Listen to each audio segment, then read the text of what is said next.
Bienvenidos a Entre Alfas, un espacio donde las preguntas que tememos enfrentar se convierten en el faro para nuestra evolución. Aquí no solo escuchamos historias, escuchamos verdades, verdades que resuenan, que sanan y despiertan en nosotros esa chispa de cambio que tanto buscamos. En esta tercera temporada es un viaje hacia el núcleo de quiénes somos. Nos adentramos en el poder del contexto, en la danza entre nuestras luces y sombras, en los rituales que nos devuelven la fortaleza olvidada. Exploraremos el arte de transformar la oscuridad en crecimiento, el valor de reinventarse y el poder de sanar nuestras raíces. Prepárate para un encuentro con lo más esencial de ti. Cada episodio es una puerta hacia un nuevo despertar, un recordatorio que en las profundidades de cada desafío yace la oportunidad de renacer. Aquí no hay máscaras, solo realidades compartidas y caminos que entrelazamos en la búsqueda de nuestro mejor yo. Porque en Entre Alfas no caminamos solos. En cada palabra, en cada historia, te acompañamos hacia una versión más auténtica de ti mismo. Así es que acomódate, estamos a punto de comenzar. Y el invitado que les traigo el día de hoy definitivamente nos va a volar la cabeza, ya que él se describe como una navaja suiza. Tiene habilidades en diferentes áreas. De verdad, las habilidades que les traemos el día de hoy con este invitado les van a encantar. Él es experto en la programación neurolingüística. Vamos a estar profundizando en qué es la programación neurolingüística, para qué sirve y cómo se come y qué hace y por qué deberías de implementarla en tu vida. Él tiene especialidad también en el desarrollo humano con enfoque en las áreas del ser. También ha dado clases de Hatha Yoga a diferentes edades. Vaya, es un maestrazo la persona que les traemos.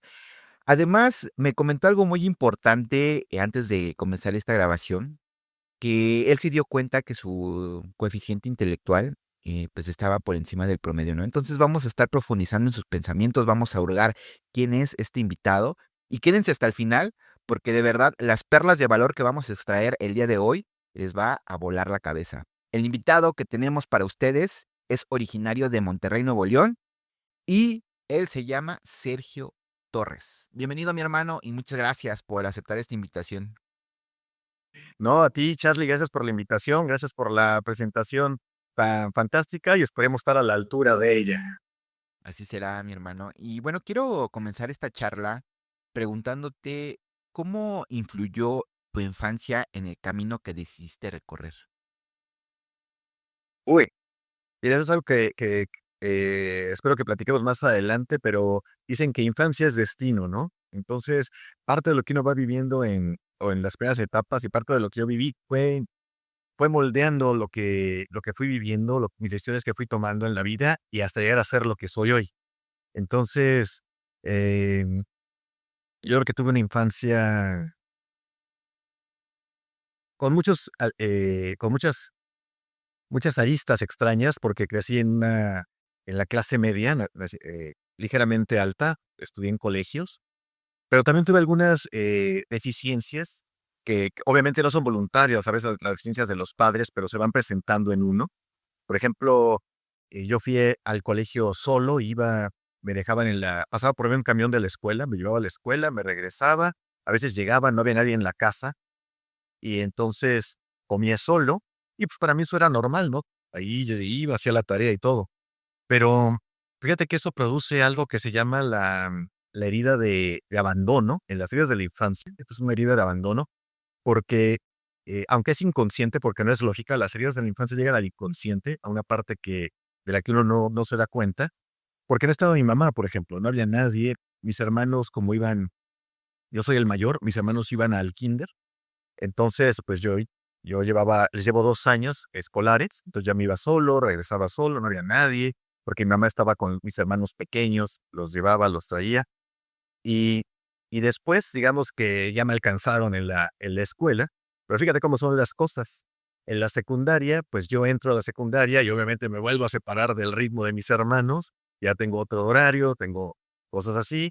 Mis hermanos no continúan estudiando más que la secundaria en la misma escuela. Mi hermano me parece que ni la secundaria estudió en la misma escuela que yo.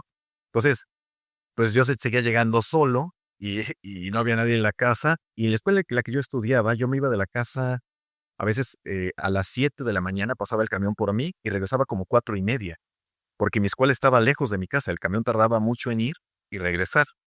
Y yo normalmente era de los últimos que dejaba el camión. Entonces, pues casi no convivía con nadie de mi familia. Y eso va generando una herida de abandono natural, por decirlo de alguna forma.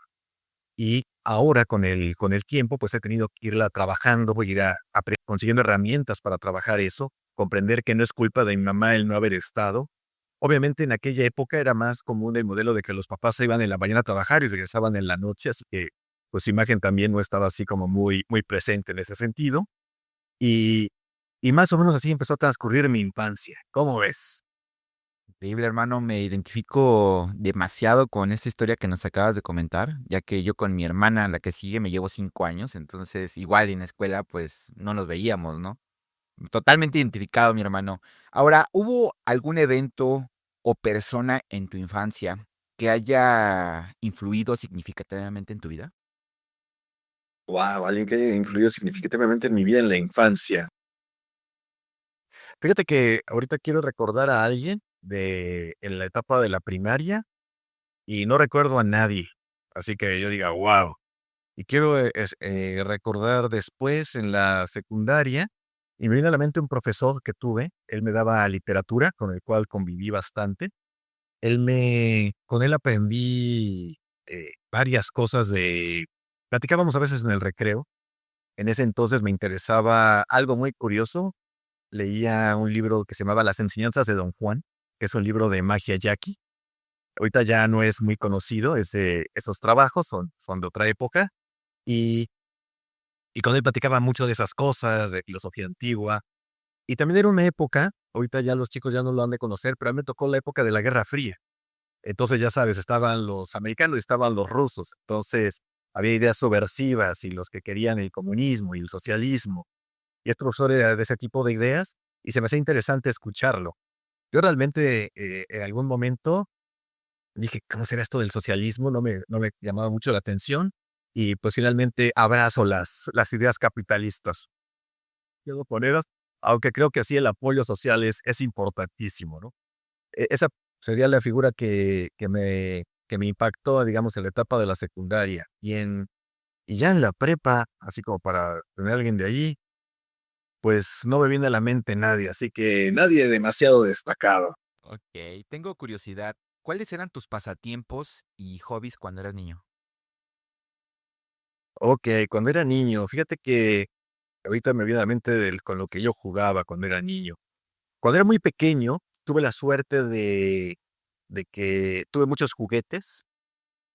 Uno de ellos era un tipo Lego que existía en aquella época, se llamaba Tente, era la marca. Entonces, yo tenía varios Tentes, eh, por fuerte me regalaron varios, entonces yo construía muchas cosas con él, es uno de mis juguetes favoritos, armar. Tenía otro que eran unos mecanos, en esa época todavía existían los mecanos de metal, tuve un mecano de metal y unos mecanos de plástico, también jugaba mucho con mis mecanos. Y y otra cosa con la que me gustaba hacer es que mis juguetes yo los desarmaba. Sabía usar herramientas desde muy chico, desarmadores y todo. Mi papá tenía varias herramientas. Y lo que me gustaba es que yo los podía desarmar y los podía volver a armar. En ese entonces se usaban los carros de pilas, ¿a cuál que tocaron también los carros de pilas? Yo los desarmaba, los podía volver a armar. Y yo escuchaba que otras personas o otros amigos desarmaban sus juguetes y ya no los podían volver a armar, pero pues yo sí podía, tenía esa facilidad. Entonces era algo que me gustaba leer, leí muchos libros. En mi casa mi papá tenía muchos libros, era un ávido lector, entonces, ahora ya soy fan de los videos, pero en esa época lo que había eran libros, leí muchos libros, siendo muy niño. Y otro pasatiempo que tenía era ver, había una serie de libros o fanzines, revistas que se publicaban, estaba el Cantinflas Show, y ese tipo de cosas, yo las veía mucho. Las cápsulas de Cantinflas del Mundo me gustaban mucho. Veía mucho cine, disfrutaba el cine. En ese entonces, me acuerdo que llegaba yo de la escuela y había una película a la hora de la comida mexicana. Entonces, vi muchas películas de la época del oro de cine nacional. Me gusta mucho eso. Veía mucha televisión y también tuve la suerte de que como te digo, tuve muchos juguetes, yo tuve bici, tuve patineta, tuve patines primero de los que eran de poner sobre el zapato, tuve patines de bota. O sea, la verdad, sí fui muy apapachado en ese sentido y tenía esas cosas. Después llegaron los juegos de video, tuvimos los Ataris. Yo tuve un Atari que era el 5200, que era como que el más avanzado de la época, y me entretenía mucho con ese tipo de cosas. También desarmé el Atari una vez y lo pude volver a armar. Entonces, Estupendo. eso me gustaba.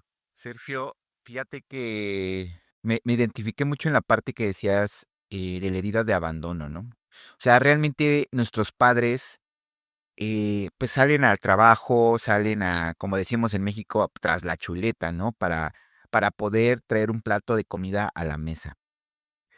Quizá tú creciste en un ambiente donde no te hacía falta nada en lo material, pero de cierta manera yo me identifico de esta manera, ¿no? No sé, un abrazo, una palabra, un cómo estás. Yo creo que esa es una parte vital en el crecimiento de los hijos, ¿no?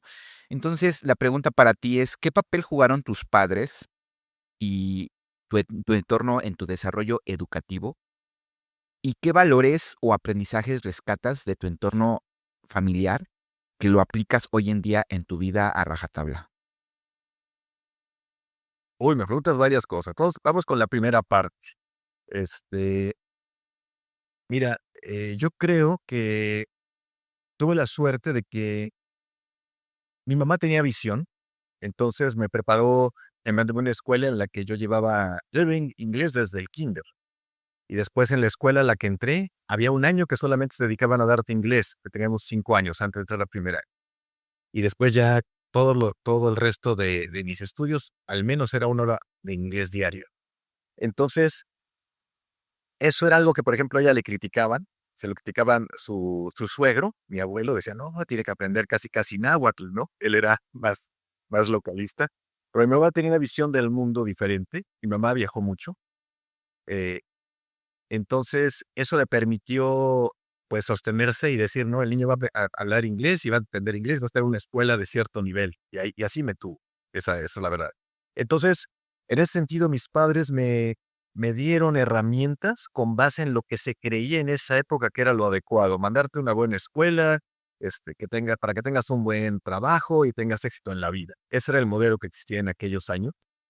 Entonces, en ese sentido, eso lo cumplieron al pie de la letra. O sea, lo que tenían que hacer era ir a trabajar, conseguir que el niño pudiera ir a esos lugares y todo. Los valores que me aportaron, eh, yo nací en una familia católica. En México en esa época la mayoría éramos católicos, había menos grupos de otras líneas. Y la escuela en la que yo estudié eran, bueno, son sacerdotes los que la dirigen. Y entonces todos esos años que estudié en la escuela, llevamos una clase al menos, que era moral, le decían moral en esa época, que era, pues, el pensamiento religioso, pero desde la óptica de valores que te dicen, cómo Jesús ayuda a las personas y todo eso. Y esos fueron los valores que me fueron inculcados. Yo tuve profesoras mías que fueron monjas, o sea, era una orden de sacerdotes y una orden de monjas, y fueron mis profesoras. Entonces, y me tocó una transición entre que a los niños se les golpeaba y no se les golpeaba. Existía, a lo mejor todavía lo viste, que había la varita mágica, y allá teníamos algo que le llamaban el Lanolai, que entiendo que era, yo nunca lo vi, pero entiendo que era como una suela de zapato con la que a los niños conflictivos se les daba su terapia. Wow. Esto ahora ya es como un poco impensable, pero esto era parte natural de la educación, no crean que era algo así tampoco del otro mundo. Tampoco era algo que se hacía de manera regular.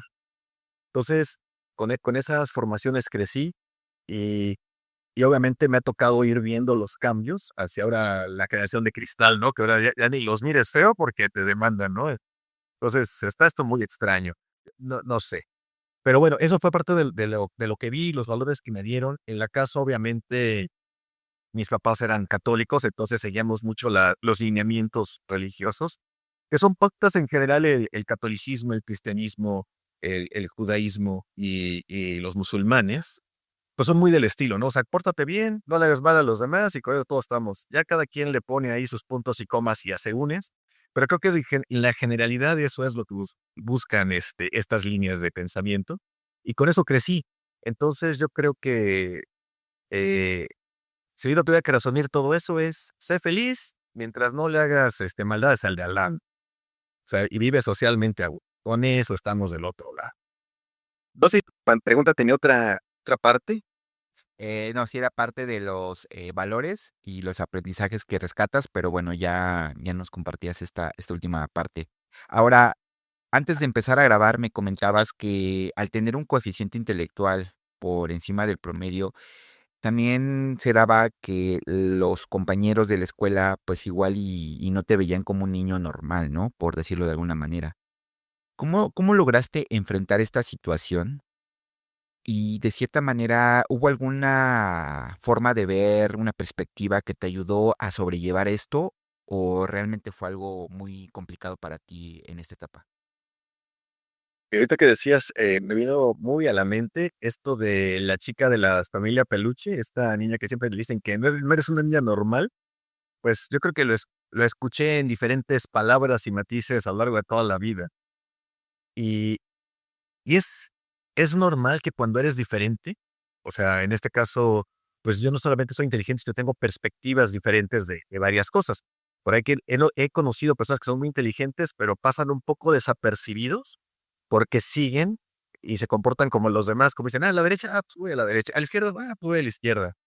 No cuestionan, ¿y por qué vamos a la derecha, no? O por qué en este momento vamos a la izquierda, sino ellos van fluyendo. Es más, te puedo decir de una persona que conocí súper inteligente, que casi le molestaba evidenciar que era inteligente porque le pedían más. Le gustaba resolver todo rápido y descansar. Su máximo era dormir. Entonces, en mi caso, pues yo más bien sí preguntaba, yo decía, ¿por qué esto es así? ¿Por qué esto es asado?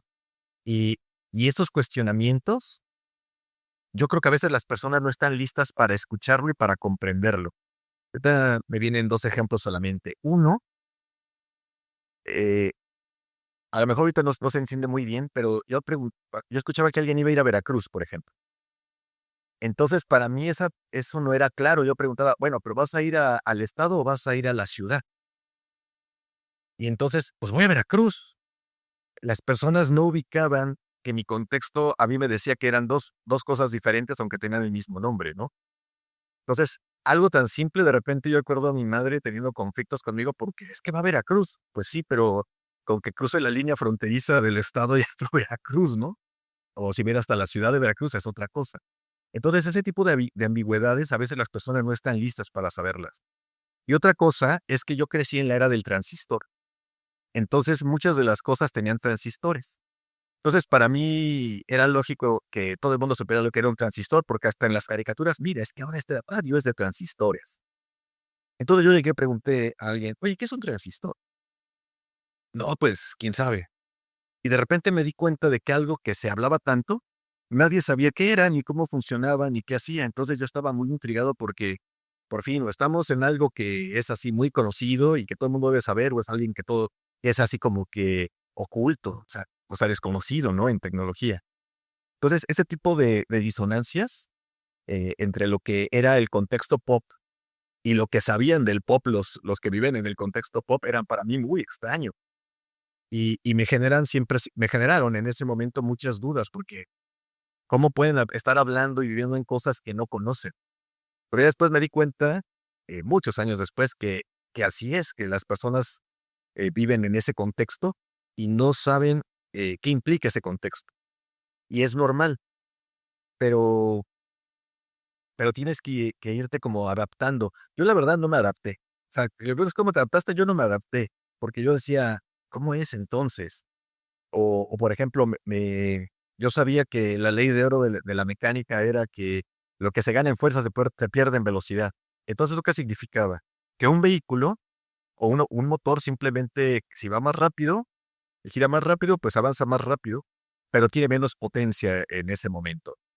Entonces yo decía, entonces, ¿por qué el carro tiene caja de velocidades? O sea, para mí no tenía sentido. Entonces yo preguntando, ¿por qué el carro tiene la caja de velocidades y en teoría el modelo de la ley de este principio de mecánica implica que no debe de tenerla?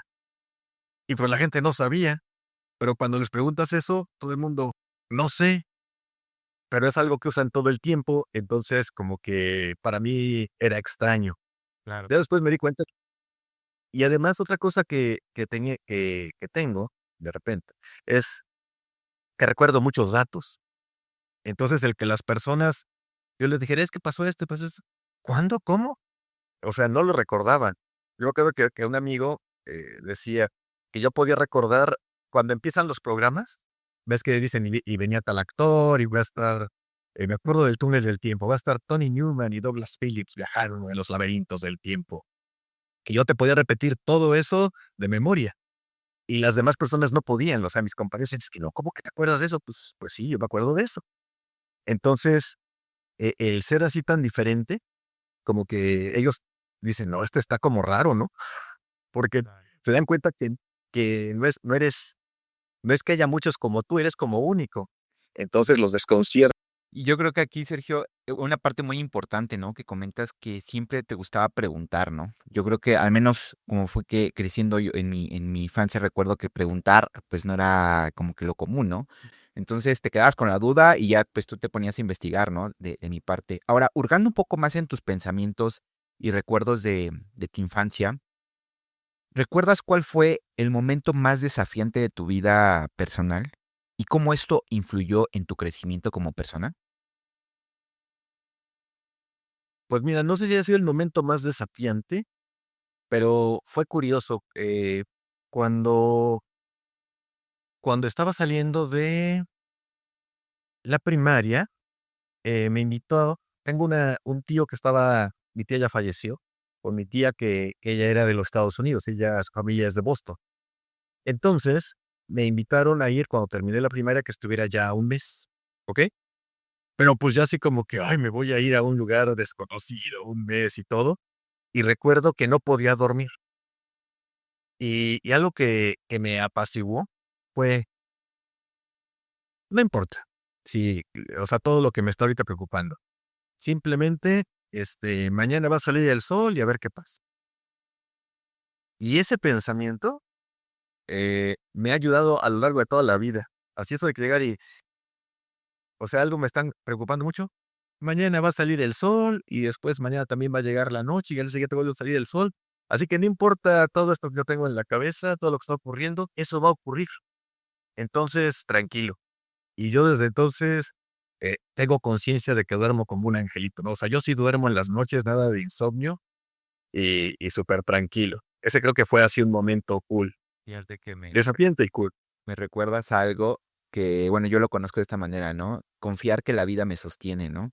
Cuando realmente crees en algo más arriba de ti y te das cuenta de que si todas las preocupaciones que tienes realmente las pones hacia eso más grande que tú tienes, o sea, realmente te liberas y dices, bueno, o sea, en Dios confío, ¿no? Así lo recordé y me trajiste ese recuerdo. Sergio, dando pie a la siguiente fase de nuestra charla, ¿cómo fue que tu camino que recorriste en tu infancia, en tu preadolescencia, en tu adolescencia y en tu juventud, cómo fue que descubriste esos intereses y pasiones a lo largo de tu vida, que te llevaron a aprender todas estas áreas que hoy en día, pues, tienes en ti, ¿no? Eh, Fíjate que creo que tuve suerte. Fue un desarrollo y un despertar natural de muchas inquietudes internas porque eh, llega un punto en mi vida en la que tengo una novia y ella estaba yendo a un grupo de desarrollo humano, ¿ok? Y entonces me invita a una plática que va a haber, una charla de esos temas, y un tío mío con el que yo trabajaba, que ha sido uno de mis grandes mentores en negocios, él también me invitó.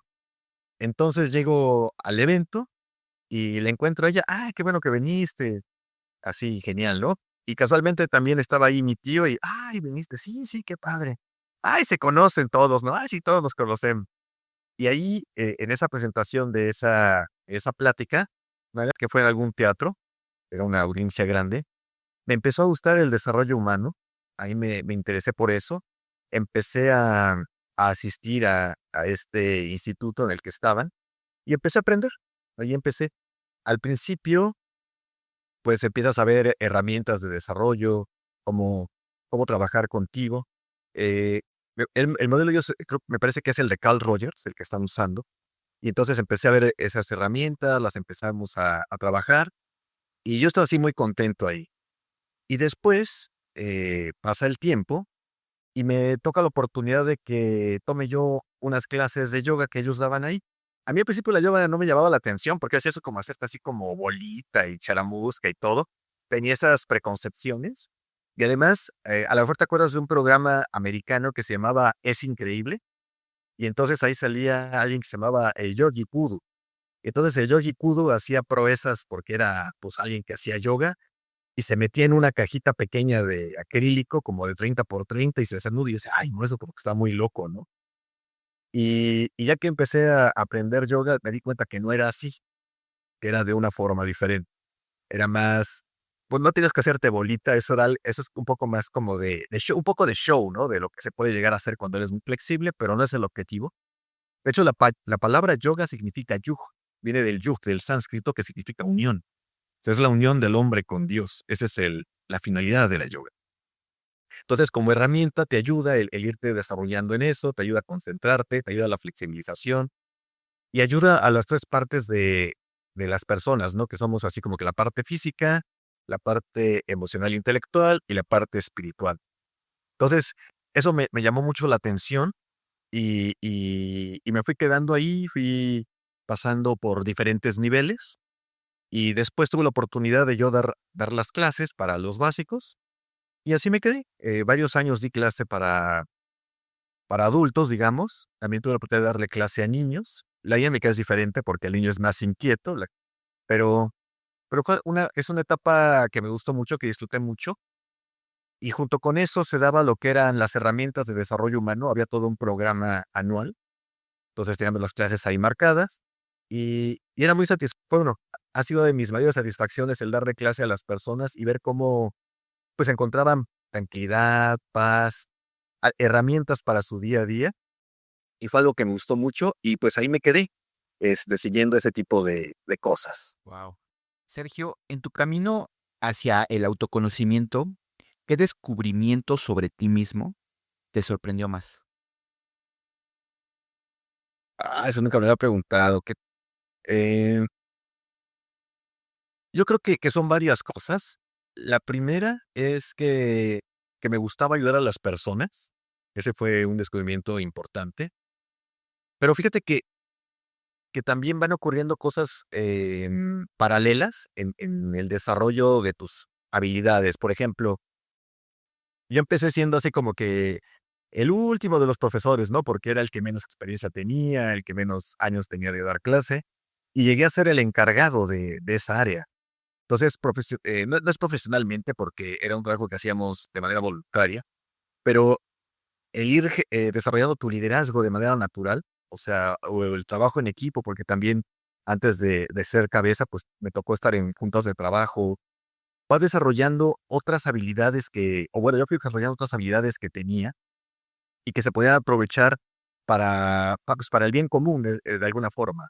Entonces, eso se me hizo así fantástico y, y creo que esos fueron así como mis descubrimientos. Y quizá lo más importante que descubrí fue que me acercaba a Dios, ¿no? Ah, no así como que te vuelves como iluminado o algo así, sino que empiezas a estar tan bien contigo mismo que te es más fácil comprender que en todo lo que vemos es la obra de Dios. O sea, se te vuelve también algo natural, no es algo así como maniqueo, fumado, sino es algo así real. ¿Sabes qué? Todo esto lo construyó Dios. Yo cuando era más chico, por ejemplo, recuerdo que cuando oía, ay, que qué bonito día nos regaló Dios, decía, ay, no, pues como que están así muy, muy azotados, ¿no? Pero ahora sí lo puedo decir convencido, mira qué padre esto que me regaló Dios, qué bueno que Dios me regaló este día es fantástico. Y no desde un aspecto así como radical, sino como algo que disfruto, ¿no? De lo que soy parte de este día, de que puedo ayudar a las personas, de que puedo hacer que todos estemos mejor con el granito de arena que pueda aportar. Claro. Sergio, comentaste hace rato un punto muy importante y del cual me quiero tomar. Me compartías que el yoga te dio este entendimiento de la importancia de mantener en equilibrio la mente, el cuerpo y el espíritu. ¿Qué consejo le darías a todos los que nos están escuchando de la importancia de tener estas áreas en equilibrio y por qué son importantes para ti? Ah, una pregunta con muchas partes, pero vamos a ver. Fíjate que el área física es importante porque es finalmente el vehículo de manifestación en el que estamos, ¿no? Con el que interactuamos. Y, y hay que mantenerlo sano porque de alguna forma es la oportunidad. Vamos a pensar, yo creo en la reencarnación, así, para que demos un brinco así, este, radical. Yo creo en la reencarnación. Pero entonces, y vamos a pensar que ya no creo en la reencarnación y creo que solamente hay una.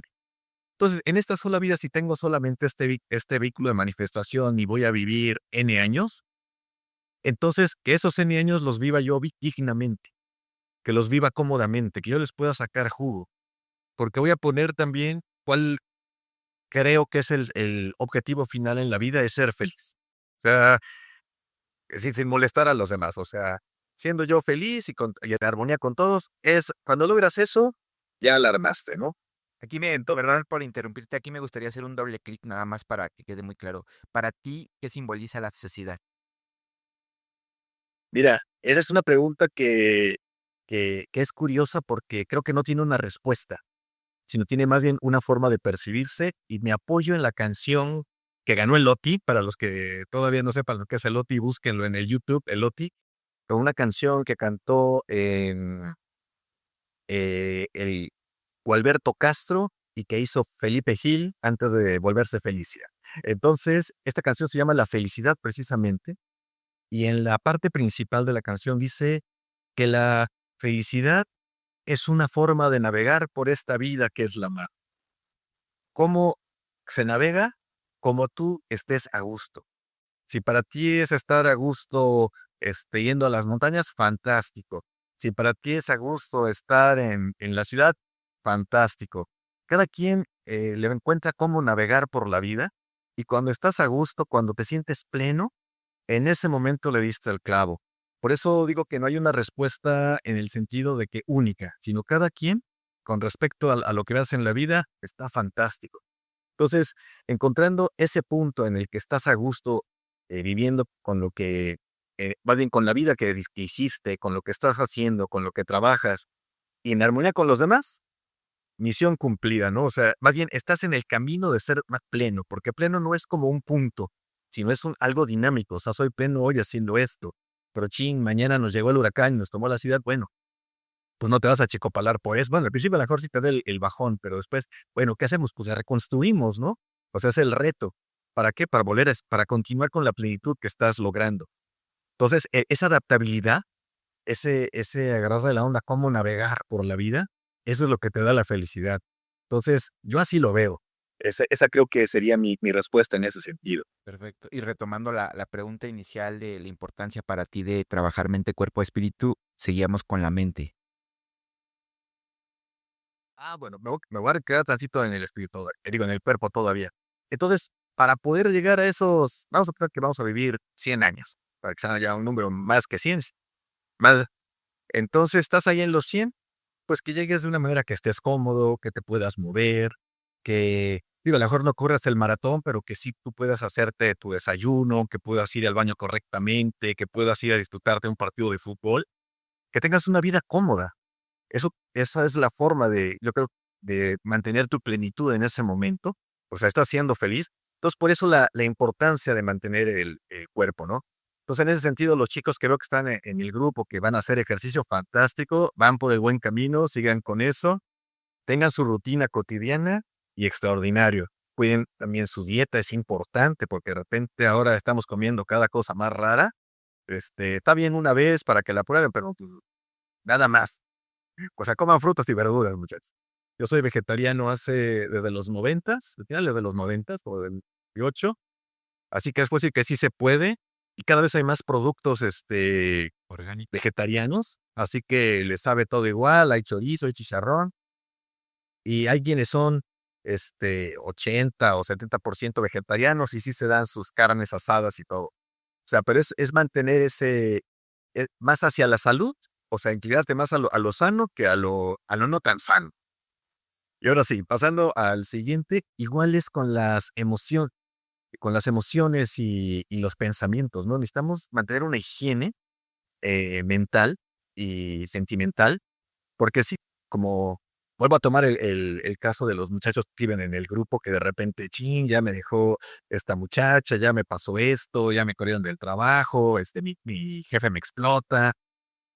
Es comprensible que en ese momento te dé el bajón y te sientas incómodo, pero como les digo, el sol mañana va a volver a salir y son nuevas oportunidades y se pueden aprovechar y, y hay que tener lo que se llama la integridad de ánimo. La integridad de ánimo es el decir, yo puedo, voy a salir adelante, ya chillé un ratito, ya hice berrinche un ratito, ya grité un ratito, pero retomar esta dirección hacia el crecimiento, hacia seguir adelante, y eso nos mantiene sanos. Fíjate que yo tuve un odio hacia alguien muchos años por algo que me hizo, y realmente es como tener una estaca clavada en el corazón, ¿eh? O sea, y simbólica y realmente, y además, ese resentimiento te hace autosabotear, me hizo autosabotearme, hablando ahorita en primera persona, autosabotearme para que no pudiera hacer ciertas cosas, para que por lo que tú me hiciste, mira todo lo que me pasa, ¿no? Entonces, es un lugar horrible, no estén ahí, aprovechen que yo les estoy diciendo que eso no es bueno, para que no lo hagan y se ahorren los años que yo me tardé en superarlo. eh, y si se puede, obviamente si uno no lo está logrando hacer es porque le faltan herramientas, busquen herramientas. Yo es algo que comento. O sea, si he entrado a buscar nuevas herramientas es porque las necesito. Porque si yo ya hubiera resuelto los detallitos que he ido acumulando a lo largo de la vida, pues entonces no necesitaría nuevas herramientas. Pero si no los he resuelto es porque me hace falta una herramienta para resolverlo, una técnica, algo que tengo que hacer para resolverlo. Entonces, por eso es importante mantener esa área sana, los pensamientos, las emociones, que es lo que produce lo que uno siente, para que uno estando sano, uno pueda responder de mejor manera, porque si estás amargado, pues tú le respondes amargado a la gente, y eso pues no te ayuda a socializar, no te ayuda en nada. Si estás así con una ira contenida adentro, pues vas a estallar entre cualquier cosa que te digan las personas. Entonces también vas a caer mal.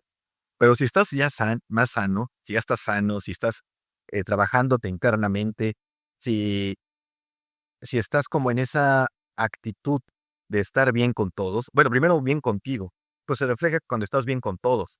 Y obviamente, pues caes mejor, socializas mejor y la gente lo nota. O sea, uno nota cuando alguien está así como que en cualquier momento explota, pues dice: "Ay, pues ahorita lo tuve que venir a saludar, pero con permisito, ¿no? Ya me voy". En cambio, cuando es una persona que es agradable, que trae buena vibra, pues te quieres quedar ahí un rato platicando con él. Entonces, todo ese tipo de cosas, sí, sí, Y mi buen Sergio, aquí yo creo que me gustaría profundizar. Nos comentaste que es importante tener una higiene mental y una higiene emocional. Basado en tu experiencia, ¿qué herramientas son las que más te han dado esa salud en cuestión a estas dos áreas, ¿no? Salud mental y salud emocional. ¿Cuáles herramientas recomiendas? mira, yo creo que la primera y la básica es tener una salud física, curiosamente. Te voy a platicar una anécdota para ejemplificar. Yo estaba, en esto, estaba trabajando en lo de la yoga y todo, y me tuve que ir a otra ciudad. Y en eso, eh, antes de que hubiera WhatsApp, muchachos, había correo electrónico para cortarte. Entonces me cortan por correo electrónico. Y yo, no manches. Y era el día que yo tenía la graduación de uno de mis niveles de yoga y tenía además que yo había sido escogido para hacer una presentación, ¿no? Explicar mi desarrollo. Sí, exactamente. Y me enteré así como 2, 3 horas antes que me llegó el correo, y yo, ¡ah! Cielos. Entonces llego, este, empiezo a hacer todo, y me acuerdo que estaba yo en un folder habían engrapado la hoja de mi escrito, y yo sujetaba muy fuerte el folder para, pues, para contenerme, ¿no? Para que no se me desparramara la emoción, y ya, y seguí. Y algo que yo noté Eso fue el primer día. Y pasaron los días y yo notaba que aunque estaba afectado, no estaba demasiado afectado. Y yo dije, pues yo como que, pues ya sabes, ves las historias, las telenovelas, el cine y no, pues tengo que estar destruido, derrumbado por esta situación. Y resultó que no, o sea, sí me sentía mal, pero no tanto. Y diario seguía corriendo, ¿no? En ese entonces corríamos en la mañana, llegábamos, hacíamos ejercicio, teníamos las clases de yoga, todo. Pero cuando estás manteniendo un ritmo de ejercicio, el, el cuerpo, en mi visión, es mi experiencia, te ayuda a procesar las emociones más a prisa. Cuando no tienes una disciplina de hacer ejercicio, todo eso, las emociones como que te puedes quedar mirando el techo, pacareando y no fluyen. De alguna forma el ejercicio te ayuda a que fluyan las emociones. Además de eso, el bañarse con agua fría también ayuda, porque el agua, voy a hablarles ahora de algo a nivel energético. El agua a nivel energético limpia las emociones. Por eso los ríos afuera de las ciudades son lugares, no es muy bueno bañarse en ellos porque cuando pasa un río por una ciudad absorbe toda la energía negativa de un lugar y se la lleva. Por eso ven que en algunos rituales de magia hay vasos. Y si dejan el agua en el buró, en la noche, no se la tomen, chicos, absorbe toda la mala vibra. Esa la tienen que tirar, ¿ok? Si van a tener un vaso de agua, tienen que taparlo o ténganlo en algo cerrado para que no absorba la energía. Entonces, el estarse bañando con el agua fría te limpia las emociones a nivel energético, se lleva todo y te ayuda. Entonces son herramientas. El estar ocupado y el que no te claves en eso que te pasó, o sea, que no tanto que lo evadas, sino que tengas la mente ocupada, te mantiene sano. Y obviamente, si es muy fuerte la decepción, porque te produce una decepción amorosa, te produce un sentimiento, yo sí recomiendo que usen herramientas, o sea, que vayan a talleres de trabajo, porque finalmente es un luto. O sea, cuando pierdes algo, es un luto. Y emocionalmente tienes que pasar por todas las fases del duelo, así como cuando fallece alguien, es igualito. Lo que pasa es que socialmente no estamos educados así y obviamente nadie te dice que tienes que pasar por todas estas fases. Entonces, cuando tengan un problema de este tipo, tienen que pasar por una fase de luto, procesarlo y ya que salgan, ahora sí, va de nuez. Porque si arranca luego otra relación, como no se ha cerrado el ciclo interno, lo que van a hacer es que van a empalmar un ciclo que todavía está en proceso de cierre con uno nuevo. Este queda contaminado y bueno, ya quienes hayan vivido ahí esa situación van a ver que a veces las relaciones se conflictúan, ¿no? Se vuelven ahí medio incómodas. Entonces, ese es el caso de una situación así. Y por eso para mantener la emoción y el sentimiento en balance, ejercicio. Y si les acaba de ocurrir el problema del conflicto, respiren tranquilos. Eso de que cuenten hasta 10, en realidad lo que busca es que cuando están contando, respiren, porque es la respiración la que se coordina con nuestros sistemas para mantenernos en un ritmo. Si ustedes empiezan a respirar tranquilo y despacio, la emoción se serena. O sea, no puede existir porque en el cuerpo, el regulador de todo que podemos controlar las personas de manera consciente es la respiración. Entonces, ustedes respiren tranquilos y con eso se serenan.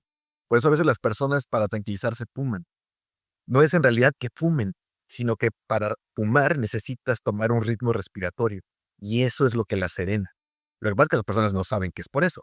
Entonces, te quieres sentir como el cowboy de Marlboro, pues ya puedes ir a fumar. Fíjate que aquí comentaste algo muy importante, mi buen Sergio, que la respiración al final de cuentas es lo que nos trae al presente, ¿no? Entonces, cuando llevas una práctica de respiración consciente, realmente es como si estuvieras meditando de forma activa, ¿no? Entonces, yo creo que aquí es muy importante tomar esta herramienta como parte de tu día a día. O sea, como bien lo comentas, una emoción pues dura 90 segundos. Entonces, si tú tomas unos segundos para respirar, sentir la emoción y dejarla ir, yo creo que va de la mano el que tus emociones se vayan, digamos que en lugar de estancando, vayan fluyendo por tu cuerpo, ¿no? Ahora, retomando la parte del espíritu, Hay una cuestión que hemos comentado en capítulos anteriores de que la gente comete quizá la equivocación de pensar que la religión es la espiritualidad, ¿no? Cuando realmente, pues, digamos que es una área, pero no tiene nada que ver una con la otra, ¿no? Entonces, ¿tú cómo trabajas la espiritualidad y la mantienes en el equilibrio más posible, no? Fíjate que el área espiritual, ahorita que lo estoy pensando, como que no es tanto que la mantengas en equilibrio, más bien es como qué tan afinado estás con la espiritualidad. Más bien, qué tan afinado estás tú con tu espíritu. Y me voy a poner ahorita quizá en un punto, lo que yo les platique es mi visión y que les sirva para reflexionarlo, no tanto que lo tomen aquí los compañeros como algo que yo digo y que así es. Cada quien tiene su visión, cada quien tiene su realidad y es válida. O sea, es bien importante. Tu verdad es tu verdad y está bien. Entonces yo les comparto una visión de lo que yo he visto y hasta ahí, ¿ok? Para que no entremos en conflictos de que Sergio dijo. ¿Sí? Todo bien. Las religiones surgen porque es necesario sistematizar la creencia en Dios. O sea, son muy útiles las religiones y son necesarias, porque hay que marcar de alguna forma ciertas pautas para que se pueda comprender a Dios. Por ejemplo, a un niño es difícil explicarle quién es Dios porque es abstracto. Entonces tenemos que buscar formas simbólicas que él comprenda. Por eso sale como que mi amigo Jesús y Jesús dándole la mano a niños, porque son símbolos para que lo entendamos. Después uno va comprendiendo ya, digamos, la parte de que él es el... Voy a ponerme como católico, muchachos, ya saben que cada quien puede pensar lo que quiera. Que él es el Hijo de Dios y que se manifiesta en la tierra, ¿ok? Ustedes pueden poner a quien quieran, a Buda, a Mahoma, no importa, quien quiera. Vino el mensajero de lo alto. Y entonces él explica cómo hay que conversar con Dios. O sea, Jesús lo que nos deja es el Padre nuestro, ¿no? Esa es la oración que él deja. Y entonces, después, los seguidores de las creencias de quien sea, sistematizan cómo armar esta creencia en Dios. Y de ahí surgen las religiones, o sea, el catolicismo, pues tiene varios concilios para poder estructurar cómo se va a hacer, dónde se va a poner el Vaticano, dónde estará el Papa. Todas las religiones siguen en la misma mecánica, o sea, no es porque es necesario para sistematizar algo darle reglas, estructuras y todo, lo cual también está bien, es lo normal. El problema que yo creo que surge cuando se empiezan a hacer sesgos en estas reglas y, y se desvirtúan las enseñanzas originales. Que cada quien dirá cuáles son las enseñanzas originales, también libre. Pero yo creo que eso es a veces lo que se le critica a la religión, que las reglas que se van poniendo para irla administrando, pues a veces como que no las enclica a todos, o dicen, ¿y por qué es así? ¿Y por qué no es asado, no? ¿Y por qué el diezmo así? ¿Y por qué de esta otra forma? Y se empiezan a desvirtuar las cosas. Pero lo que sí es un hecho es que Dios está para todos, cada quien le va a ver de diferente forma, y, y ya cada quien cómo se comunique con Él es algo muy personal. Lo que yo he aprendido con la meditación, y aquí quiero nada más hacer una línea, porque la palabra meditación la voy a usar en este caso para cuando te conectas con Dios, ¿ok? Entonces, eh, cuando uno reza, cuando uno ora, digamos que uno le está diciendo, este, Señor, pues mándame un carro, mándame un coche, y así, ayuda a este tío, ahí le estoy pidiendo cosas. Y cuando yo medito, más bien, yo me estoy poniendo en sintonía con Dios y lo escucho. Es simbólico también escuchar, no crean que viene y les habla. Bueno, a lo mejor espero que sí, ¿no? Pero, digamos, uno se pone en tal tranquilidad y entra en la sintonía con Dios, que uno empieza a sentir esa tranquilidad, esa serenidad, ese estar en comunión con Él. Es algo muy breve. Realmente estar en meditación por periodos muy largos no es algo que la mayoría de los mortales podemos hacer. Realmente a lo largo de la meditación, de una meditación profunda, son instantes muy breves los que se alcanzan los puntos culminantes de estar con Dios. Y uno llega así, ¡pum! Se conecta a ese instante que se vuelve como muy largo, pero en realidad es muy breve, es de segundos tal vez. de todos los minutos que estuve en meditación, nada más ocurrió así, en mi visión, en mi experiencia. Y una vez que uno tiene esa conexión, uno se siente muy satisfecho, se siente uno energizado. Durante una meditación profunda, en mi experiencia, a veces hasta uno deja de respirar. O sea, es extraño, pero eh, al final de la meditación, cuando uno está terminando, a veces te dan indicaciones de que tomemos una respiración profunda para regresar precisamente al presente, estar aquí. Y yo en alguna ocasión dije, o sea, seguí la indicación y dije, caray, como que hace mucho rato que no respiro porque estaba como muy vacío. No sé cuánto tiempo estuve, digo, no me ando poniendo un oxímetro para saber cómo está la cosa, pero pasa de esa manera y esos momentos, hagan de cuenta que la oportunidad de estar con Dios en esos segundos es increíble y, y es parte como de esa, yo creo que Dios nos creó, somos su creación, entonces el estar con el Creador es así como algo extasiante, regresas y Y entonces viene quizá la otra pregunta. ¿Por qué regresas al plano físico si estabas tan bonito con Dios? Pues yo no tengo la respuesta, pero lo que sí tengo yo de idea es que tengo que resolver lo que está enfrente. Entonces, si regreso al plano físico y del plano físico ahorita tengo que, pues, acomodar el cuarto, tengo que lavar, tengo que hacer esto, eso es lo que me toca hacer. Y algún día cuando me toque ir al cielo, ya me dirán, como a Homero Simpson en aquel episodio, es que yo te creé para, y ya me enteraré del secreto, ¿no?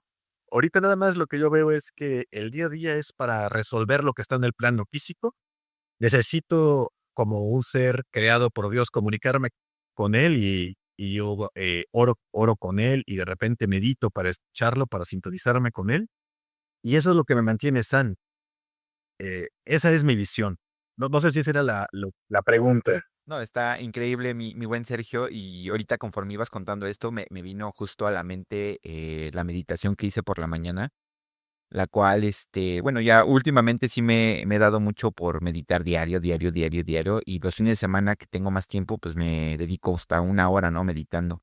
Entonces, justo hoy estaba haciendo una meditación con agua, que justo viene de la mano con lo que comentabas de que el agua se lleva como todas esas energías. Y experimenté una sensación tan satisfactoria y energizante que, bueno, yo la conozco como los molinos de agua. Entonces, actualmente estoy en un proceso de retención seminal para que toda esa, acumulación de energía sexual la pase a energía creativa y justo la meditación que se recomienda es la de los molinos de agua. Entonces, me empecé a conectar muy, muy, muy cañón. Imaginé que estaba en un mar increíble. Realmente me conecté con mi yo chiquito, mi yo junior, mi yo adolescente y mi yo, digamos que yo le digo el Charlie sabio, porque para mí, la persona que ya digamos que está 5, 10, 15, 20 años adelante y ya tiene lo que yo quiero, ¿no? Entonces, al estar conectado con otras mis tres personalidades, yo les digo, fue una experiencia increíble porque realmente sentía como el agua me subía y con el molino todo me iba fluyendo por mi espina y empezaba a activar mis centros de energía y, o sea, fue una experiencia que realmente fue muy satisfactoria y me cargó mucho, mucho, mucho de energía y realmente ahorita justo con la plática que estamos teniendo, mi tercer ojo me está vibrando y digo, wow, o sea, increíble, ¿no? ¿Cómo se siente?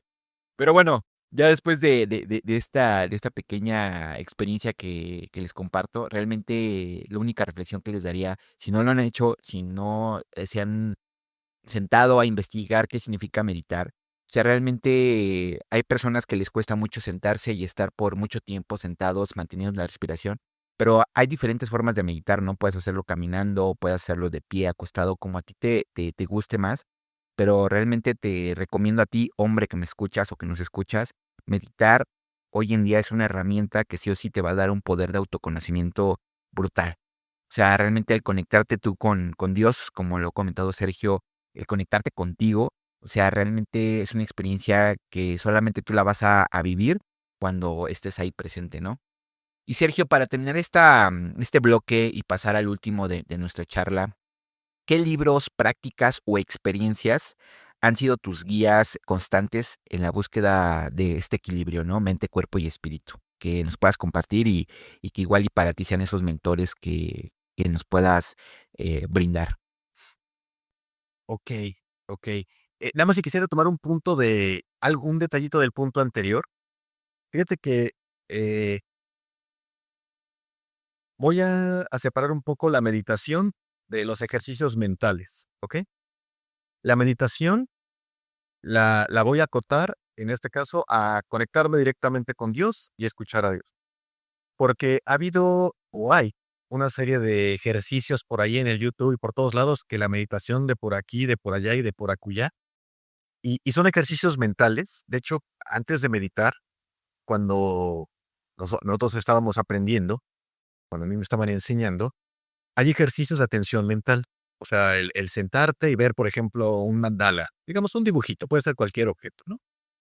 Y entonces el estar concentrándote ahí por periodos prolongados de tiempo para poder hacer una meditación. Una meditación no es muy larga, una meditación profunda puede ser de unos 15 minutos, 20 minutos, pero el mantener la mente enfocada en algo es, cuando uno no está acostumbrado, es difícil, ¿ok? Entonces, esa práctica la vas haciendo y de ahí, en el trabajo del inconsciente, que todavía no está en el plano divino, el inconsciente todavía es parte de la mente, podría estar en el mental superior, pero no es propiamente el espíritu. Entonces, muchos ejercicios que se hacen, vamos a trabajar con mi pequeño yo, que está por ahí, el estar trabajando que para la riqueza, voy a hacer meditación para la riqueza y todo. En realidad, no son meditaciones para hablar con Dios. Eso es algo que es lo que quiero dar a entender, sino son ejercicios mentales para trabajar con uno mismo, que como siguen los procedimientos de meditación, que es como estar sentado a lo mejor en flor de loto o estar cómodo en algún lugar, pareciera que son meditaciones. Por eso quiero acotar a que la meditación vamos a hablar con Dios y los ejercicios mentales vamos a buscar un desarrollo interno con diferentes alcances. O sea, como les digo, hay ejercicios tan simples como estar viendo un mandala por un rato, pero irse acostumbrando, el empezar a trabajar con la parte inconsciente de la mente, pero todavía ahí no estamos en el nivel divino. Entonces, para entrar ya a los niveles espirituales, se requiere más bien de un trabajo directamente para conectarnos con Dios. Los otros ejercicios son útiles para poder trabajar la parte interna, para estar haciendo reprogramaciones mentales, para poder estar utilizando recursos latentes que a lo mejor no estamos usando, pero hasta ahí llegan. Esos no nos conectan con Dios, ¿ok? Entonces, el ejercicio de meditación para hablar con Dios es muy particular. Tampoco es así como del otro mundo, así como rezar no es algo, o sea, aunque es algo divino, no es algo del otro mundo, pero es algo muy específico, para que no se confunda la palabra meditar de que, porque esas meditaciones que digo que hay por ahí macubas en el YouTube, entonces, nada más para acotar eso, ¿ok? Bueno, ahora, regresando a lo que me decías de los libros que como que me han servido, ¿no? Las herramientas, las experiencias para esto, en- yo creo que lo mejor, obviamente, ilústrense, es complicado un poco en la red porque de repente, pues como decimos, cada quien tiene su verdad, cada quien tiene su mensaje. Encuentren algo que les sea cómodo a ustedes. En mi caso, pues fue la técnica de yoga que yo practico es Hatha Yoga. Es una técnica muy clásica, muy antigua. Ahora ya ven que lo comentaba con Charlie, que ya te ponen en Fahrenheit y otros que hacen en hielo y cosas así exóticas. Está bien porque desarrollas control físico y todo tiene una razón de ser. Digo, yo no las conozco, pero cada uno debe seguramente tener una explicación y por qué les funciona. Y si eso te funciona, vuelvo a lo que decía antes, cada quien le encuentra cómo es feliz, cómo está a gusto. Si eso te tiene cool y con eso estás sano, esa es la herramienta que te conviene. O sea, ya le diste al clavo. A mí las que me han servido es practicar la Hatha Yoga, practicar la meditación, em, libros así destacados.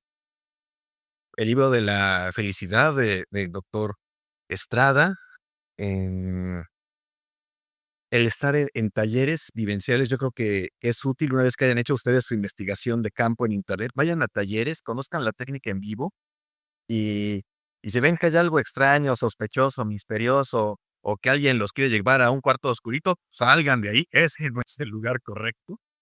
Realmente, una persona que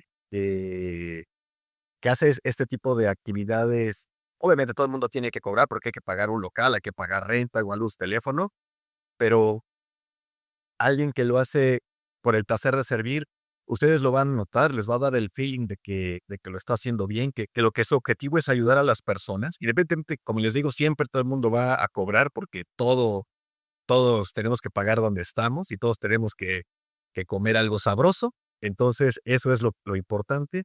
Estén a gusto y si tienen alguna duda, pues postéenlo en el grupo y lo comentamos. Porque alguien puede decirte, oye, como que aquí ya fui y estoy a gusto, pero me están pidiendo una cooperacha para algo. Oye, pues a lo mejor te quieren ahí bolsear, ¿no? Abusado.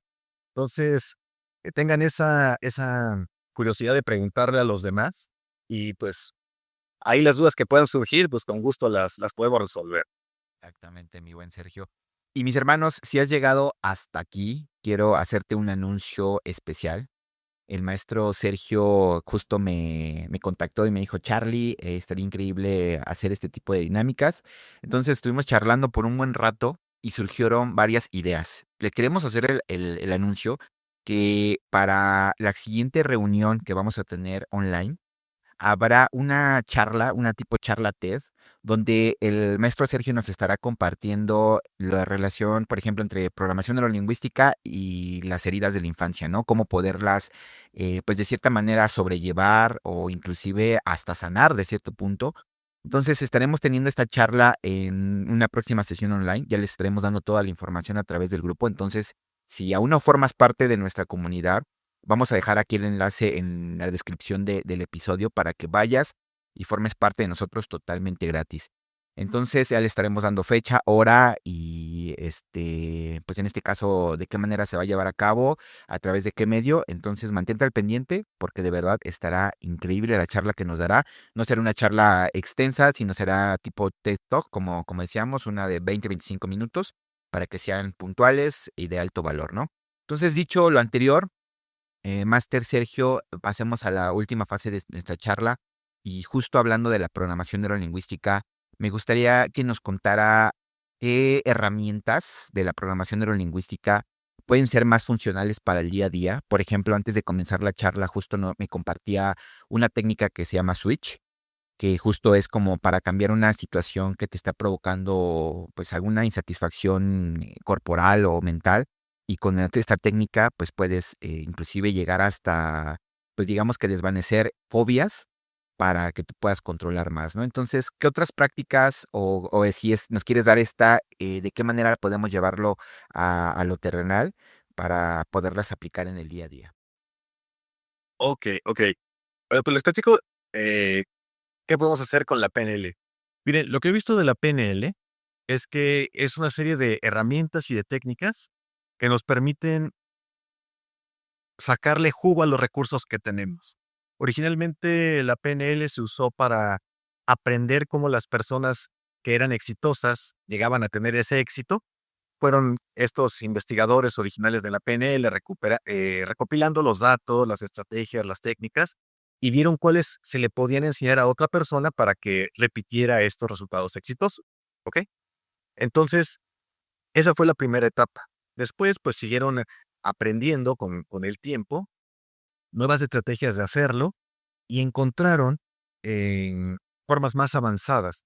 Yo les voy a decir, cuando llegué a la PNL, le comentaba a Charlie que era porque ellos aprendieron que las personas nos comunicamos de forma o visual, o auditiva, o kinestésica. Entonces, a lo mejor les ha pasado que hay personas que para estudiar tienen que estar leyendo, ¿ok? Y hay personas que cuando estudian van repitiendo todo. Y hay personas que necesitan hacer las cosas para poder aprenderlo. En el caso de las personas que tienen que estar leyendo, son personas que son visuales. Hagan de cuenta que esas personas, cuando uno es visual, aprende como si uno fuera una, una cámara de video, pero que solamente tiene video, que no tiene audio. Una persona que es auditiva aprende como si fuera una grabadora de sonidos. Entonces, esta persona por eso repite, va leyendo lo que va estudiando para poder seguir escuchando el material. Y finalmente las personas que aprenden haciendo, ellos son sensoriales, ellos van a estar haciendo todo el movimiento de las piezas, por ejemplo, para un motor, ellos necesitan estar sintiendo las llaves, estar viendo cuál es el torque de una tuerca para que llegue al punto exacto. Esa es la forma como ellos aprenden. Entonces, lo que estas personas cuando estaban haciendo esta investigación descubrieron es que las personas que son auditivas, que le hablan a una persona visual, a veces no se entienden porque la persona visual busca escuchar verbos como, mira lo que está pasando, observa lo que logramos aquí, ¿ya viste? Mientras que una persona que es auditiva dice, dime tu opinión, ¿ya escuchaste lo que están diciendo? Y una persona que va a ser sensorial va a decir, estamos haciendo esto, nos movemos de aquí para allá. Entonces, este juego de verbos que parece muy sencillo, en realidad facilita o dificulta la comunicación. Entonces, nos ayuda a lograr calibrar la forma como nos comunicamos. Cuando estamos con alguien visual, debemos de usar palabras visuales, auditivas, auditivo, y sensoriales, palabras sensoriales, ¿ok? Entonces, así empieza esto. Y yo cuando empecé a ver este tipo de herramientas, dije, pues eso me ayuda a que me comunique mejor, ¿ok? Y después, con el tiempo, pues seguí aprendiendo otras técnicas. Dejé la PNL de lado varios años. Y últimamente que la he retomado, he visto que ha avanzado en sus alcances y en sus posibilidades. Y hay algunas herramientas que son muy poderosas, que ya se han pulido mucho, porque una de las ventajas de estar explorando las herramientas durante un tiempo, cuando recién las descubres dices, wow, se puede hacer esto. Pero con el paso del tiempo le van encontrando formas de hacerlo más eficiente, más rápido. Y precisamente lo que comentaba Charlie, que es la técnica de switch, que ayuda mucho en el caso de las fobias, de los miedos, para quitarlas muy rápido. Hay muchas formas de resolver, hay muchas herramientas para lograr lo mismo. O sea, uno puede ir a terapia y platicar las cosas de la fobia, y es que un día me mordió un perro y todo. Y esa técnica está bien. Si uno está cómodo con esa técnica, está fantástico. Hay otras técnicas que pueden ser técnicas más agresivas de choque, ¿no? Como cuando dice el papá, te dan el perro, ahora te llevo con el perro, ¿no? Y es una terapia más agresiva, violenta, que a lo mejor pudiera no resultar, pero son ejemplos, ¿no? De técnicas. Y la PNL encontró una serie de estrategias, en este caso, para modificar una fobia. Yo le comentaba que a mí me daban miedo las alturas, me acercaba al filo de una azotea y pues me daba algo en el estómago así medio raro, una sensación incómoda. Y conociendo las técnicas de PNL, hay una técnica en la que se llama switch. En esta técnica, lo que haces es que vas a volver a hacer exactamente el switch, vas a cambiar la escena de miedo por una escena de algo grato y desaparece el miedo. Y le comentaba que hoy en la mañana casualmente estaba en un tercer piso visitando a alguien, me asomé por el barandal que estaba bajito y me dio la sensación del estómago. Y yo dije, ¿cómo? Si yo ya hice el switch. Entonces dije, no, no, no, switch. Entonces me acerqué a un filo de la barda entre los dos terrenos en los que estaba y caminé por ahí tantito para ver, sí, ya se me quitó, ya activé el switch. Algunas técnicas requieren refuerzo, por eso es importante estarlas trabajando para llegar al punto exacto de calibración. Pero algo que esto que les digo de la PNL, esto lo hice o sea, la cosa de la altura lo tuve muchos años y la solución me la hice 10, 15 minutos. Entonces, son herramientas efectivas, son poderosas.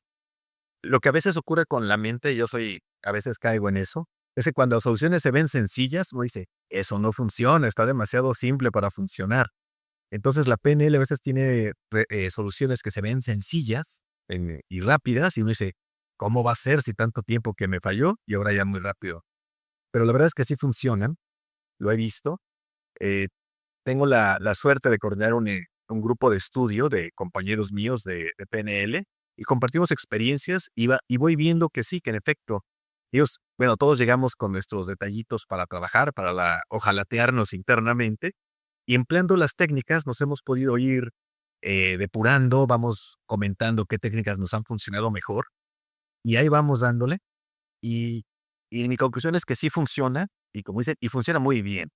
Entonces, cuando tengamos trabajos así, pues los invito. De hecho, como lo decía bien Charlie, eh, a mí me gustaría compartir con ustedes las herramientas de las heridas de la infancia, porque son de las primeras heridas que nos llegan.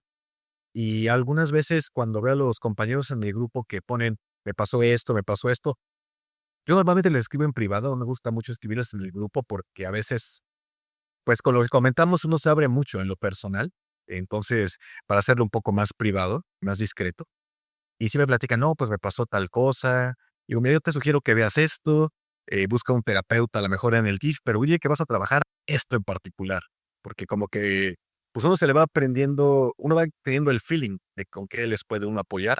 Dile que por aquí, como que por este lado.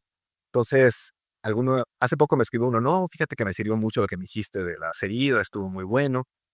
Entonces, me gustaría por eso compartir esto con ustedes, de hecho, es la intención compartirlo, para que en las generalidades de ciertas situaciones podamos encontrar los detallitos que se pueden trabajar, cada quien los encuentre y los trabaje a su ritmo. Vamos yo creo, a poder comer eso en un lugar público, pero privado, porque haces para nosotros, y ahí pues puedan acceder cuando gusten y pues hacer una consulta también cuando gusten. Estamos a la hora. Entonces, fíjese que las heridas de la infancia ocurren, eso nada se los doy así de preámbulo, porque no sé si han visto esas escenas del National Geographic que llega un cazador y se come a la cebra, ¿no? O sea, un cazador me refiero a una leona, ¿no? Llega la leona, caza a la cebra y ahí se cae. Entonces, algunos pequeños, si lo vieran los niños, unos dicen, ay, qué bonita es la naturaleza, es parte del ciclo de la vida. Y otros van a decir, ay, qué horrible, las leonas son terribles, matan a las cebras y se las comen. Entonces, siendo la misma escena, a cada quien le impacta de forma diferente. Porque además puede haber otras opciones que un niño diga, ay, eso yo ya lo había visto, ¿no? O sea, que le es X. Entonces, como cada quien percibimos diferente el mismo estímulo, eh, pues las heridas de la infancia se van presentando. Y más que nada nos van a ocurrir porque por algo que nos dijeron los papás o como yo les platicaba, ¿no? Que yo me quedaba solo en la casa. No son cosas muchas veces voluntarias que nos quieran hacer, pero pues así es la vida que nos tocó vivir. Son las pruebas que nos toca superar. Ujú. Y en ese momento, pues se genera. Y ahora teniendo a la mano estas herramientas, pues le podemos dar la hojalateada para poder apoyarnos. Y eso, pues yo creo que es bueno y está padre para todos, ¿no? El estar sonriendo más tiempo. Exactamente, mi buen Sergio. Últimas preguntas para pasar al final de nuestra charla, la cual en lo personal me ha volado la cabeza. Si pudieras conversar con una persona viva o ya fallecida, ¿quién sería y qué le preguntarías? Uy, una persona viva, ¿con quién me gustaría platicar hoy que dijera, pues esta persona quiero que me platique algún secretito? Ay, no sé. En Voy a empezar también en el muerto, a ver con quién que ya haya estado por aquí, qué qué cosas. Mira, a lo mejor, ahorita el que me viene a la mente de los que ya no están con nosotros, a lo mejor con Einstein, a lo mejor me gustaría más bien estar como en una bolita, así cuando se creó la mecánica cuántica. Oigan, díganme, ¿cómo se les ocurrió realmente? A ver, ¿estaban fumando marihuana o cómo? ¿Cómo? Uno está muy loco. Y conocer sus observaciones, ¿no? ¿Cuáles fueron sus criterios? Porque obviamente ellos tenían menos tecnología que nosotros. Todo era deducido por ecuaciones. No existían los equipos que tenemos hoy, no tenían esos recursos. ¿Cómo llegaban a esas conclusiones? Y no, pues yo llegué de esta forma, yo llegué de esta otra forma. Eso se me haría padre que me lo platicaran. Y de los vivos, nada más por hacer así algo de polémica, ahorita me vino a la guerra, a la mente Putin oye, realmente, ¿cómo es aquí el chisme? O sea, te, sí es cierto que se amenazan, no es puro rollo, están haciendo cosas maquiavélicas por debajo de la mesa. Extraordinario. Mi buen Sergio, y una pregunta más. Fíjate que yo creo que esta dinámica apenas la vamos a implementar contigo, pero me parece sumamente poderosa. Lo que vamos a hacer es que tú me digas una pregunta que te gustaría que alguien te hiciera, pero que rara vez te formulan, y esa pregunta se la vamos a hacer al siguiente invitado. ¿Qué pregunta sería? Una pregunta que rara vez me formulen, este, O que nunca te han formulado y que te gustaría que te hicieran. pues mira, como estamos hablando de la felicidad, me viene a la mente, ¿cómo le haces tú para ser feliz? Ok, ¿cómo le haces tú para ser feliz? Excelente, hermano. Y ahora sí, última pregunta de nuestra charla para ir pasando al final. Me gusta cerrar con una frase, la cual yo se la digo al invitado y que nos diga qué es lo primero que viene a la mente, ¿no? Ya que al final, bueno, pues hablamos de la programación neurolingüística, vamos a hablar de uno de los padres de la programación, que es Richard Bandler, y el cual alguna vez dijo, si algo no funciona, hazlo diferente. Y de esa frase quieres que te diga qué me viene a la mente. Exactamente. Tiene toda la razón del mundo. O sea, estar insistiendo que funcione de una forma que no está funcionando, pues es necedad. Excelente, mi buen Sergio. ¿Algo más que te gusta agregar y que no se haya comentado y que para ti es importante? Pues mira, yo creo que lo más importante que me gustaría comentar es que creo que el grupo en el que de trabajo en el que estamos es fantástico. Los felicito por el trabajo que han hecho, a los coordinadores, esos entre ellos, los demás, el ingeniero también de repente ahí organiza. Yo no sé quiénes son exactamente los que organizan, pero los felicito porque coordinar una comunidad es un trabajo arduo, requiere muchas horas de trabajo. Los felicito por ese esfuerzo para con los demás. A los compañeros que nos escuchan, que cuando tengan una duda la posten en el grupo, de verdad siempre hay soluciones, siempre hay opciones, siempre siéntanse acompañados por todos los que estamos aquí. A veces no hay preguntas tontas, yo sé que algunos de los que escriben a veces son muy ácidos y son pesados, lo entiendo, porque a veces uno está en esa etapa cuando es chavo, es así medio pesado y medio ácido y medio hostil, para que digan, pues, para que vean quién es el mero mero, ¿no? Pero es simplemente ego. Pero ustedes pregunten, porque seguramente alguien les va a dar una buena respuesta y, y anímense a preguntarlo. Y más si se sienten angustiados, se sienten solos, realmente no es real. Ustedes siempre tienen la opción, siempre estamos aquí y siempre va a haber alguien que les tienda la mano. Así que anímense a preguntar, anímense a comentar y siempre hacia adelante, muchachos. ¡Ánimo! Excelente, Máster Sergio. Pues agradecerte por tu tiempo. No sé si te gustaría compartir alguna de tus redes para que más personas conozcan de ti y bueno, vayan a seguirte. Y de ser así, pues coméntanos. Fíjense que curiosamente no trabajo en redes, pero ahí estoy en el WhatsApp, estoy en el grupo, ahí me pueden escribir con toda la confianza del mundo, me pueden mandar un directo ahí y con mucho gusto les atiendo cualquier consulta. Máster, pues muchas gracias por tu tiempo. De verdad fue una charla muy amena para mí, muy enriquecedora. Espero que te la hayas pasado increíble. Y pues has tenido ahora sí que la propuesta para una segunda charla de este tipo para profundizar en otros temas. Y recordarles a todos los que nos escuchan y llegaron hasta acá que próximamente vamos a estar dando la fecha y toda la información para que puedas formar parte de la charla que nos estará dando el máster Sergio acerca de las heridas de la infancia y cómo poder trabajarlas con la programación neurolingüística. Pues nada, yo les mando un fuerte abrazo y muchas gracias, máster Sergio, por acompañarnos. Fue un gusto, muchas gracias por la invitación. Hasta la próxima. Chao, chao. Pues Y llegamos al final de la charla del día de hoy. Gracias por acompañarnos en este viaje de exploración, vulnerabilidad y sobre todo de conexión auténtica con la historia de hoy. Cada conversación fue un reflejo de las batallas y triunfos que enfrentamos todos al caminar por la vida. Esperamos haberte dejado con nuevas preguntas, momentos de pausa y la inspiración necesaria para seguir creciendo en cada rincón de tu mundo. Que te lleves contigo no solo palabras, sino una chispa que alimente tu propio camino hacia la mejor versión de ti mismo. Desde lo más profundo de nuestro ser, te agradecemos por ser parte de esta comunidad, por cada escucha, cada reflexión y cada paso que diste con nosotros. Recuerda, este no es el final, sino el comienzo de un nuevo capítulo, porque en Entre Alfas, el viaje nunca se detiene. Nos vemos muy pronto. Chao, chao.